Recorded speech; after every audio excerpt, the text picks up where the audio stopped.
ерөөсөө шалгалтын айдас гэдэг энэ ойлголт чинь тусдаа нэг юм тодорхойлолттой ийм зүйл байдгийн байна гэдгийг сэтгэл зүйчдээс мэдж байгаа юм. Тэгэхээр одоо яг тийм нэг шалгалтын айдас автдаг буюу яг хамрын тэр үе эхэлж байна л да. Шалгалтын айдас гэдгийг товчхон ганцхан үгээр илэрхийлэх юм бол шалгалт аваад ямар даах нь тодорхойгүй учраас хүүхд тэрний санаа зовж байгаа байдал гэж шууд утгаараа хэлж болно. Тэр хүний амьдрал хоёрхан сонголт хийдэг гэл хүн болгон ярьдаг шүү дээ. Тэг мэрэгчлээ сонгох, ханаа сонгох гэх. Тэгэхээр чинь яг нөгөө нэг хүүхд наснд өнгөрөө дуусаад тий одоо өсвөр шилжилтийн насн дээр бие даан эхний том сонголт. Тийм хамгийн том бүр амьдралдаа хамгийн том сонголтоо хийх гэж байгаа. Гэхдээ тэр сонголтоо хийх гэж байгаа үйл явц нь өөрөө одоохондоо би бэлдээл байгаа. Гэхдээ тодорхойгүй байгаа учраас магадгүй энэтэй холбоотой шалгалтын айдас гэдэг юм өсөж байгаа бах тий. Түрүүн таны хэлж байгаа шиг эцэг эхчүүдийн зүгээс эцэг эхчүүд маань хүүхд маань яг шалгалтын айдастай байгаа гэдгийг бол магадгүй анзаарч мэдэхгүй байх тохиолдол бол байдаг гэж байна. Сэтгэл санаа докторгүй гэдэг юм уу нэг юм төгшөөртэйгээр шалгалтанд орно. За нэг 80 минут, 120 минут үргэлжлэлээ гэж бодоход тэр үр дүнд яг ямар хувь хэмжээтэй нөлөөлдөг бол асар хортой нөлөөлнө. Өөрөөр хэлбэл энэ дэр нэг судалгаа байсан юм а 60-40% харьцаатай гэж байгаа юм л да. Магадгүй мэдээлэл боловсруулалт хорт их буурна. Анхаарал төвлөрөл бурах байхгүй юу. Тэгэхээр энэ өөрөө шалгалтын айдастай холбоотой үүсч гарах хоёр хүчин зүйл байхгүй юу. Тэгэхээр ерөөсөө хүүхдийн нөгөө нэг магадгүй саяны хэлж байгаа шигтэй дарамт тэ тулгалт за тэгээд нөгөө нэг хитрхи их хүчилж байгаа нөгөө сурах онцлогийг ойлгохгүйгээр хүүхдтэй зөвлөж байгаа энэ зөвлөгөөнүүд нь эргээд дарамт тулж байгаа. Гэтэл эцэг эхчүүд хүүхдэд хайрлаж байгаа илүү яаштай өндөр оноо аваад хүссэн мэргэжлээ аваад сайхан амьдрасаа л гэж байгаа шүү дээ. Гэтэл тэр онцлогийг ойлгохгүйгээр дарамжхалт өснөөр саяны миний хэлж байгаа таны мэдхүүд нь алдаанууд үүснэ. Жишээлбэл анхаарал төвлөрөнд байхгүй болно гэдэг чинь гүйцэтгэл нэг шин шалгалтаа муу үндэс болох нь шүү дээ. Тэгээ мэдээлэл боловсруулах хурд гэдэг чинь хичнээн ямаа мэдж байгаа ч гэсэн тухайн цаг мөчид шалгалтандаа одоо муу үнэлгээ авах нөхцөл үүснэ. Шалгалтын айцыг бууруулах, шалгалтыг олон давтамжтайгаар ингээд бэлдэх нөхцлүүдийг бас олон дахин хийх хэрэгтэй. Гэрийнхаа нөхцөлд байж болно шүү дээ. Тэгээ сургуулийн орчинд юм уу гэртээ яг энэ одоо шалгалтыг магадгүй 60 минут 90 минут өгөх гэж байгаа бол тэрийг олон дахин давтамжтайгаар хийх нь айгүй бас үр дүнтэй аргуудын нэг. Нөгөө цахим сангууд дээр өмнөх жилийн датанд байж идэг тийм шалгалтын материалууд тэдрийг ажиллаж байхад л болох нь шүү. Ерөөсөө тэрийг яг давтамжтайгаар за яг шалгалт эхэллээ, шалгалтын цаг. Тэгээд тэр үед хүүхэд маань ямар байна, юу мэдэрч гин, саяныг хийхэд яаж гин гэд ингээ ярилцах тухай байхгүй юу. Тэгэхээр нөгөө нэг энийг бууруулах хэд хэдэн одоо алхмууд дотроос ерөн судлаачдын нэг аюул зөвлөлт юм лээ. Тухайн шалгалтын орчныг үүсгээд одоо өмнөх захим одоо сайт дээр байгаа өмнөх одоо мэдээллүүдээр дахин хүүхэд маань ажиллаж үзэх тэр орчин нөхцөлийг нь харах. Энэ дээр дахиад нэг юм би давтан хэлээ. Тэрний юу гэхээр өрөөсөө л хүүхдтэйгээ сурах арга барилын онцлогийг мэддэг байх. Хүүхдийн сурах арга барилууд өөр. Нэг хүүхэд магадгүй шалгалтандаа бэлтгэхийн тулд 800 цагийг зарцуулж болох юм. Тэгвэл нэг хүүхэд 8 цаг хэрэг болж болно. Ийм одоо асар том ялгаанууд байгаа шүү. Хүүхдэд сурах онцлог байхгүй, сурах онцлог, сурах арга барил. Өөрөөр хэлбэл сурах арга барил нь ялгаатай байсаар байтал хүүхдээ ойлгохгүйгээр хүүхдтэй ямар нэгэн байдлаар дарамжхалт өгөх нь өөрөө их буруу өрөөсгөл ойлголт байхгүй. Одоо жишээлбэл ангийнхаа найзыг хүүхд бодъё л доо тий. Манай энэ шалгалтанд амар бэлдээд байна да. Одоо нөгөө хүүхд маань аягүй олон цагаар суугаал ингээл бэлддэг юм бичээнгүл хүүхдүүд байдаг штэ тий. Зарим хүүхдүүд хийхгүй явж явчихсан шалгалтныг өндөр оноо авдаг. Энд чинь Азийн тухай асуудал юусоо биш байхгүй. Энд чинь сурах арга барил нь онцлог байгаа хүүхд байхгүй. Хинэстэй хичээл хийхгүй байж байжснаас айгүй шалгалтын оттой. Үнэхээр энэ одын тухай биш л дээ. Энэ бол юу хэлэх гээд байна гэхээр энэ бол тухайн хүүхдийн өөрийнх нь онцлог, өөрийнх нь сурах арга барилтай холбоотой. Тэгээд хүүхдүүд ингэж байгаа юм л да. Хитрхи их ингээд хичээл хийх ёстой. Ингээд давтаалах нь тууштай байдал, давтаалах нь үр дүн бол биш. Харин өнөө цагт юу айгуу чухал вэ гэхээр эцэгчүүд хүүхдтэйгээ ойлголцох, ярилцах, сурах арга барилыг мэдэх нь шалгалтын айцыг бууруулах хамгийн зөв зам байж магадгүй гэж бодож байна. Шалгалтын айцыг хэн үүсгэж байгаа юм бэ гэдэг тэр нөгөө 2 жилийн өмнөх, 1 жилийн өмнөх үр дүнгууд бас их сонирхолтой. Яагаад тэгэхээр эцэг эхчүүд ийм айц төрүүлэгч гол хүмүүс. За мэдээж хүүхэд өөрөө үүсгэж байгаа багш гэдэг юм уу, эргэн тойрныхон найз нөхөд ч гэдэг юм уу. Ингээл энэ жагсаалтанд их олон юм байлаа л дээ. Гэхдээ жин дарж байгаа нь эцэг эхчүүд шалгалтын айц давтуулдаг хүүхдийг гэдэг үр дүн бас их сонирхолтой байгаа. Тэгэхээр ингэж эцэг эхчүүд баг шалгалтын айц давтуулаад байгаагаа мэдж байгаа юугүй юу? Магадгүй хүүхд болгон дотроо нэг юм бодоод амхандаа өөрхийн хэмжээнд шүү дээ. Өөрхийн хэмжээнд оролцоод хийгээд ингээд явж байгаа байдлыг нь эцэг эхчүүд хөндлөнгөө сараа юу гэж үнэлдэг вэхээр зориггүй байна, итгэхгүй байна, хийхгүй байна гэж ингэж үнэлдэг. Тэр эцэг эхчүүдийн гаргаад идэг түгээмэл алдаа нь юу гэхээр хүүхдүүдэд дандаа харьцуулж үнэлж дүгндэг. Энэ харьцуулж үнэлж дүгнж байгаа байдлын цаана дахиад айц маань одоо бий болж байгаа. Өчтөөс айгүй их байна л дээ тий. Тэгээ түрүүн таны хэлсэн нөгөө нэг чатботод хандчихсан хүүхдүүд ихэнхдээ шөнийн цагаар сэтгэл зүйчтэй холбогдчихсэн. Тэр бол 24 цагаар ажиллаж байсан. Тэгээ тэнд болохоор хүүхдүүд юу илэрхийлж байгаа нэхэр мэдээж энэ айдсын зовнил нь хүүхдийг нойргуудуулжсэн байх гэдэг шүү дээ тий. Тэр эцэг эхчүүд маань дэмжих утга учиртай хэрхэн яаж дэмжих юм магадгүй мэдэхгүй байж болох юм. Эсвэл саяныхаар шалгалтын айц буюу дарамт өгч байгаагаа ойлгохгүй тий. Байнга л одоо чи юм хийж гин үү? Хүн сануулж байгаа хэлбэр багталтай тий. Тэгээд энэ нь эргээд юу болж байгаа гэхээр хүүхдүүдийн хувьд дарамт үүсчиж болох юм. Тэгээд дээр нэг тулгалт хийдэг. Тулгадаг тий. Чи тэгэх ёстой. Тэгээд өөртөөхөө амьдарч ирсэн үетэй харьцуулдаг. Үеийнхийнх нь хүүхдүүдтэй харьцуулдаг. Энэ харьцуултын дундаас хүүхдэд ямар бодол төрөх вэ биш. Харин ямар мэдрэмж төрөх вэ гэдгийг эцэгчүүд маань дандаа анзаарч байгаа хэрэгтэй. Миний хүүхдэд энэний цаана ямар одоо тий агуулга хүүхд маань яг энийг хэлээд эндээс сэтэл авах уу? Тий? Урам зориг авах уу? Харин эсэргээрээ урам зоригийн тавнгаах уу гэдгийг аюулсаа боддог байх хэрэгтэй л дээ. Хүүхдүүд танаас юм асууж магадгүй. Чи би юу нэм мэрэгжил эзэмшдэг юм билүү? Шууд зөвлөх гэж бити яар. Бид нар аягүй их юм зөвлөдөг хүмүүс. Өөртөө юу гэж боддог вэ гэхээр нэгт энэ миний хүүхд, хоёрт би ээж аав нь, гуравт би энэ хүүхдтэйгээ сайн сайхны төлөө зөвлөж гинэ гэд. Хамгийн чухал юм юу гэж боддог бид нар эднээс амьдралын туршлагатай гэж ойлгох гэдэг.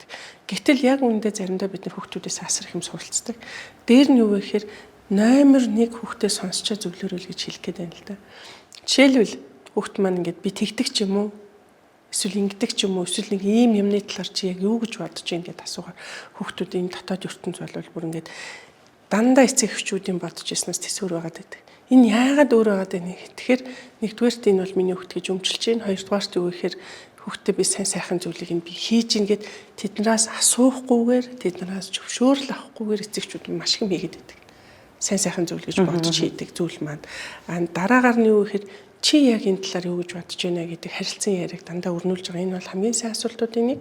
Энэний дараа аль хэдийн таарын яриа өрнөсний дараагаар тэг хүүхдээ сонссны дараагаар таны зөвлөгөө бол хамгийн сайн зөвлөгөө байх юм шүү. Тэгэхээр шалгалтын тухай юу гэж бодож байна ч гэдэг юм уу те. Одоо яг таны энэ ярианы араас юу гэж эцэг эхчүүд асуух вэ гэхээр одоо чинь би ч гэсэн юу гэж асуух вэ гэхээр ярьдгүй штэ манай хүүхэд ярих гээд оролдохоор нөгөө шилжилтийн насны эхэлц өрөөнд орол хаалга аачдаг ч юм уу.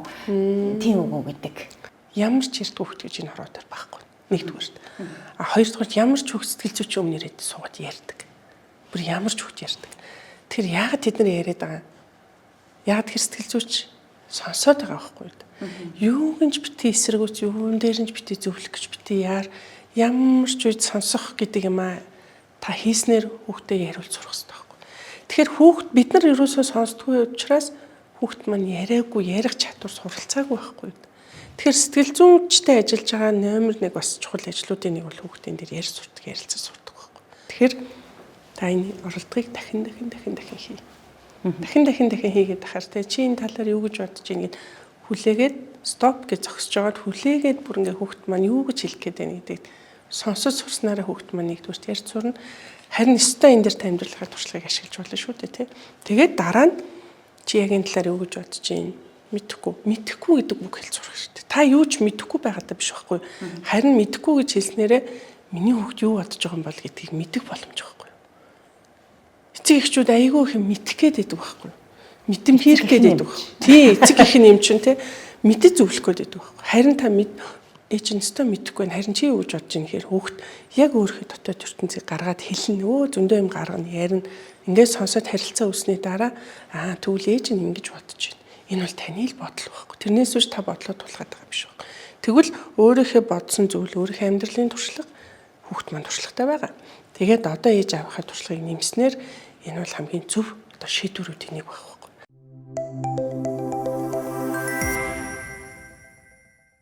Эцэг гэхээс гадна шалгалтын айцаа даван туулах гэдэг юм уу? Ер нь өсвөр насныханд төгсөх ангийнханд дэмжлэг үзүүлдэг хүмүүс хэн байж болох юм бэ? Тэгээд түрүүний хоёулагийн нөгөө ярианаас сэтгэл зүйчтэй сургуулийн сэтгэл зүйч ажиллаж байгаа сургуулийн хүүхдүүдийн эсэлтийн ерөнхий шалгалтын үр дүнд өөрчлөлт орсон гэдэг нэг юм яриа байсан шүү дээ.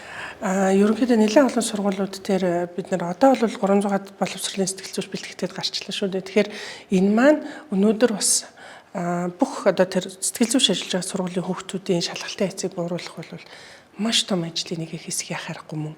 Тэгэхээр сэтгэл зүйчдэр хүүхдүүдээрээ өсвөр насны хүүхд ялангуяа мэргэжлээ сонгох гэж ирж байгаа хүүхдүүд ингээл ирж сунгуутал ингээл хоолон зангирал ингээл нэг юм тэглэл тагларал тэгэл ингээл нөгөө ярьж чадахгүй болоод ихэнх нь уйлдаг л да. Тэгээ яагаад уйлж байгаа юм бэ гэхээр ямар нэгэн тэр чинь нэг сорилтын өмнө өөрийгөө бэлдээд ингээ очиод байдаг. Өөрийнхөө хувьд хүчин өсөж штэ. Тэгэхээр хин нэг хүнээс заавал тусцаа авах хэрэгтэй. Тэр тусцаа авахд хамгийн ойрхон хүн бол сургуулийн сэтгэл зүйч. За дээр нь багш бол одоо бүр маш чухал хүмүүсийн тоонд орно. Нэмээд бид нар сэтгэл зүйчийн тухай ярьж байгаа. Тэгэхээр сэтгэл зүйч маань өөрөө хүүхдээ ингээд ойлгосон, дэмжсэн харилцааг бас магадгүй бүх эцэгчүүд өгч чадахгүй ч гэсэн сургуулийн сэтгэл зүйч өгч чадна. Тэгээд тэнд нэг тийм онцгой харилцаа байдаг л да. Ийм тусгай орчинд тэгээд нөгөө хөвгцхэн аюулгүй өөрийнхөө бодол санааг илэрхийлэх магадгүй одоо зөрчлөөнүүд байж болно шүү дээ тий. Одоо нэг мэрэгжил сонгомоор байдаг гэтэл нэг ээж аав нь эсрэг үзэж байгаа ч юм эсвэл өөрөө нэг мэрэгчлэр явмаар байдаг гэтэл тэр төрлийн хичээлд их дургу хүүхдүүд бас байдаг л та. Тэгээд ингээд яадаг ч байсан ингээд ямар нэгэн олон ийм санаа зовнилууд маш бидний хувьд маш энгийн байж магадгүй тухайн хүүхдийн хувьд их том санагдах тийм одоо зүйлүүдийг ингээ хүүхд маань санаа зовниод ингээд илэрхийлж болно болохгүй тухайч мэдэхгүй ингээ явж иж болохын тэгээд сэтгэл зүйчтэй уулзаад ер нь бол мэрэгжил сонголтын бид нар нэг хөтөлбөр хийжсэн. Одоо нөгөө нэг мэрэгжил бүхэн сайхан гэдэг. Тэгээд сургуулиуд дээр очиод мэрэгжил сонголтын тест хийгээд тестийн араас хүүхдүүдэд зөвхөн нэг удаагийн зөвлөгөө өгöd ажиллахад тухайн одоо зөвлөгөө өгсөн сургуулиудын яшин оноо их өндөр гарч ирсэн л да. Тэгэхээр сэтгэл зүйчийн үүрэгрээ л тий хувь нэмэр бол асар өндөр байсан гэдгийг бол бүр онцлох хэрэгтэй байна. Одоо бол ажиллаж байгаа энэ сургуулийн сэтгэл зүйч нар энэ шалгалтын айдастай нь бол зайшгүй ажиллаж байгаа байх. Ялангуяа өвдөд ингээ хүүхдүүд маань их очтгол л доо.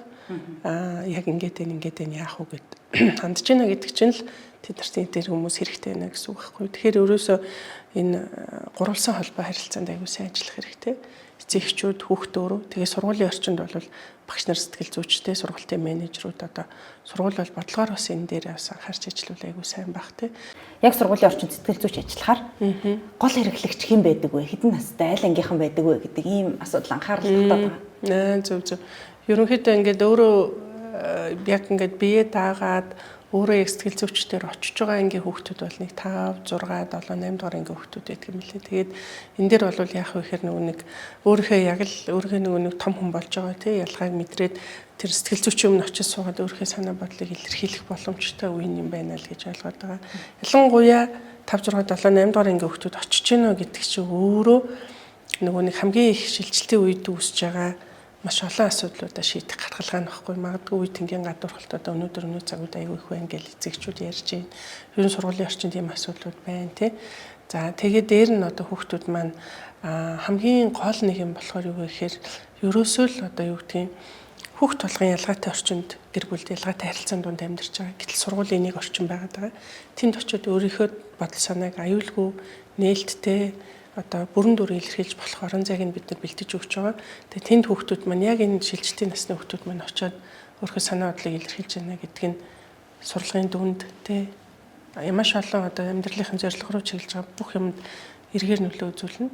Тэгээ энэний цаана бол асар их юм руу явж байгаа. Би бодлуудыг гэж бодсон байхгүй 5 6 дугаар ангийнхныг мэдгүй одоо магадгүй зарим эцэгчүүд бодож байгаа. Их л жижигхэн баг жоох хүүхдээр төсөөлж байгаа шүү дээ. Тэгээд би ахлах ангийнхан буюу 11 12-ын ч юм уу төлхөө очдөг байх та гэж бодсон чинь тэдний хандлага бараг хамгийн бага шахуу. Тийм шүү. Багангийн хүүхдүүд бас өөрөө очно. Багангийн хүүхдүүд бол ингээд айгу заримдаа тэр нөгөө багангийн хүүхдүүд чинь тэр сэтгэл зүйч өөрөөсөө салдгүй байхгүй тийм хүүхдүүд зөндөө байдаг. Тэгээд дээр нь одоо нөгөө нэг том анги би бас яг анх бас яг тийж төсөөлж ирсэн шүү. Том анги 11 12 дугаар анги хүүхдүүд бас айгу очих байхаа гэдэг чийсэн. Тэн дээр бол ерөөдөө 5 6 7 8. Тэгэхээр тэр хүүхдүүд маань очиод ингээд датчгаар чи яг нөгөө нэг яшин шалгалт өгөх гэж байгаа юм уу эсвэл нөгөө нэг ямар нэгэн асуудал үүсгэхэд нээлттэйгээр тэр хүмүүстээс ханддаг энэ дадал бол хүүхдүүдэд бол суух байх л та тий.